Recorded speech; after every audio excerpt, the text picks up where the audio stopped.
మాటలు నమ్మి మురిసిపోయి కాంగ్రెస్ పార్టీకి ఓటేసిన పాపానికి అవకాశం ఇవ్వండి మాకు అధ్యక్ష.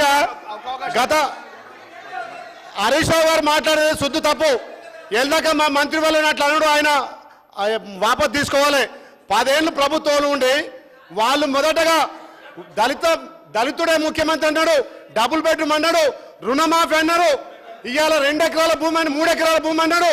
ఇవాళ ఏదొక్కటి కాకుండా మా తల్లి సోనియా ఇచ్చినటువంటి అభ్యాసం 6 గ్యారెంటీలు మా ప్రభుత్వం ఒక్కొక్కటి అమలు చేస్తుంటే జీర్ణించుకోలేక తెలంగాణ మహిళల నుంచి వస్తున్నటువంటి ఆదరణ చూసుకోలేక హరీష్ రావు గారు మండుతున్నాడు. మీరు తెలంగాణ ప్రజలు అసెంబ్లీలో చీకొట్టిరు, పార్లమెంట్ లో జీరోకి వచ్చిరు.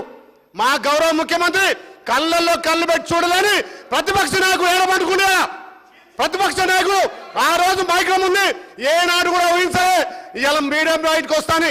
అలాంటి ముఖ్యమంత్రి చీల్చు చెండారుస్తాని ఏడబట్టుకుని ముఖ్యమంత్రి, మాజీ ముఖ్యమంత్రి మీరు ఒకటే. మా గౌరవ ముఖ్యమంత్రి చేసే కార్యక్రమాలు తెలంగాణ ప్రజలను విమర్శించి పార్లమెంట్లో మాకు 8 సీట్లు ఇచ్చారు.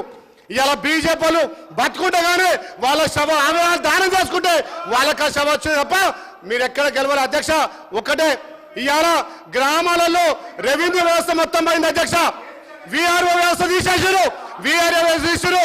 ఇవాళ ధరణి పోర్టల్ వల్ల మాకు సమస్యలు 100 వస్తే అలా 90 సమస్యలు ధరణి సమస్య. అధ్యక్ష మా ప్రభుత్వం వచ్చిన తర్వాత రెవెన్యూని ఆలోచన చేస్తుంది, ధరణి ఆలోచన చేసి ఇలా గ్రామాలలో సమాచారం లేకుండా విఆర్ఓల వ్యవస్థ నాశనం చేసి ఇలా ధరణి మొత్తం నాశనం చేసి. అధ్యక్ష మీరు ఆ బడ్జెట్ మీద మాట్లాడేది